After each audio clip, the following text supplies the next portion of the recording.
Saudara-saudara, last but not least, ini pertemuan terakhir, pertemuan ke-9.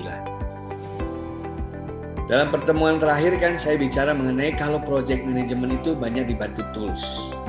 Apakah Scrum juga dibantu tools? Ya, banyak sekali tools untuk dipakai untuk menggunakan Scrum supaya lebih efektif, ya. Bisa dalam bentuk aplikasi di handphone ada, aplikasi yang di PC juga ada. Anda bisa bekerja secara kolaboratif.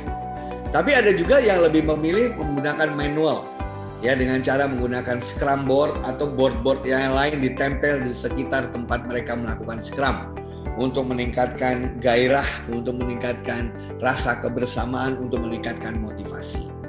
Nah, oleh karena itu Anda akan membutuhkan banyak sekali template-template kecil yang bisa Anda pakai agar prosesnya berjalan dengan baik. Pertama, template yang Anda butuhkan kan pertama kali adalah tadi itu product backlog, begitu ya. Di dalam program backlog itu biasanya Anda memerlukan sebuah template untuk menyatakan apa saja yang dibutuhkan, produk-produk apa saja, fitur-fitur apa saja, service-service apa saja yang dibutuhkan oleh banyak user. Itu kita jejerkan di situ ya, dijejerkan. Mau pakai post-it boleh, mau pakai aplikasi juga boleh. Setelah kita jajarkan, kita perkirakan untuk menyelesaikan itu time-nya berapa lama maksimum. 2 hari, 14 hari, 1 hari, 3 hari. Dan sebelah kanan dikasih tahu yang namanya company value, seberapa penting produk itu bagi perusahaan. Ya, apakah nilai 100 itu artinya penting sekali, atau 50 setengah penting, atau 10 bisa tidak begitu penting, ditunda juga tidak apa-apa. Tapi company value itu akan menentukan mana yang akan didahulukan.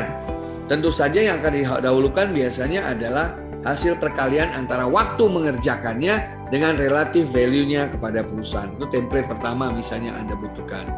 Kemudian template kedua juga Anda bisa melihat sekarang itu proses itu dalam tahapan apa? Dalam tahapan masuk ke to-do list ya yang ada di sprint, sedang dijalanin atau sudah selesai. Nah, itu kita bandingkan antara actual time dengan yang sudah diplankan tadi. Ya, kalau sesuai dengan waktu ya warnanya hijau, tapi kayaknya kalau terlambat udah ada kuning, kalau terlambat banget dikasih warna merah. Itu template yang diperlukan juga.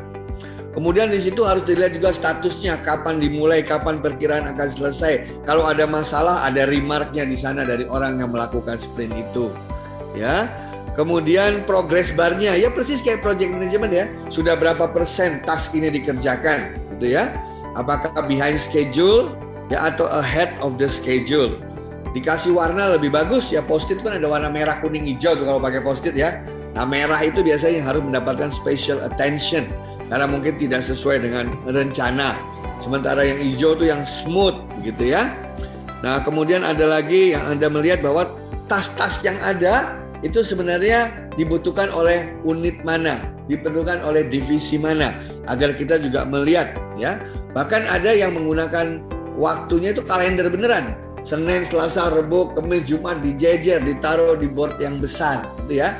Nah, template-template itu sangat penting sekali untuk dipergunakan. Dan bagi mereka yang dalam Scrum itu kan akan banyak sekali pertemuan-pertemuan kecil secara cepat. Itu ada baiknya itu juga direkor, direkam sebagai bahan untuk pembelajaran seandainya nanti ada hal serupa, ya kan? Atau tim yang baru ingin belajar, mereka bisa belajar dari pengalaman kita tadi. Nah, kita juga membutuhkan laporan-laporan yang bersifat laporan detail maupun laporan agregat untuk bos, untuk atasan, untuk melihat bagaimana proses pelaksanaan Scrum berjalan tiap hari. Seberapa agile perusahaannya. Berapa waktu yang terbuang percuma? Berapa waktu yang bisa diselamatkan karena adanya Scrum? Jadi template-template itu kalau kita beli aplikasinya tentu saja sudah ada. Tapi kalau kita memutuskan agar energinya merasa kebersamaan ada, membuat aura atau atmosfer yang asik, ya Anda pakailah template-template tersebut, buatlah board-board sekeliling tempat Anda atau lingkungan Anda bekerja melakukan Scrum.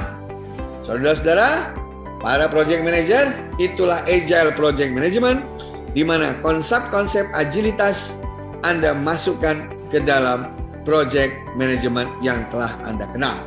Apakah Anda menggunakan project management body of knowledge dari PMI, ataukah Anda menggunakan Prince2, atau apapun yang lain, masukkanlah prinsip-prinsip Agile tersebut ke dalam project Anda, sehingga Anda memiliki yang namanya Agile Project Management. Terima kasih.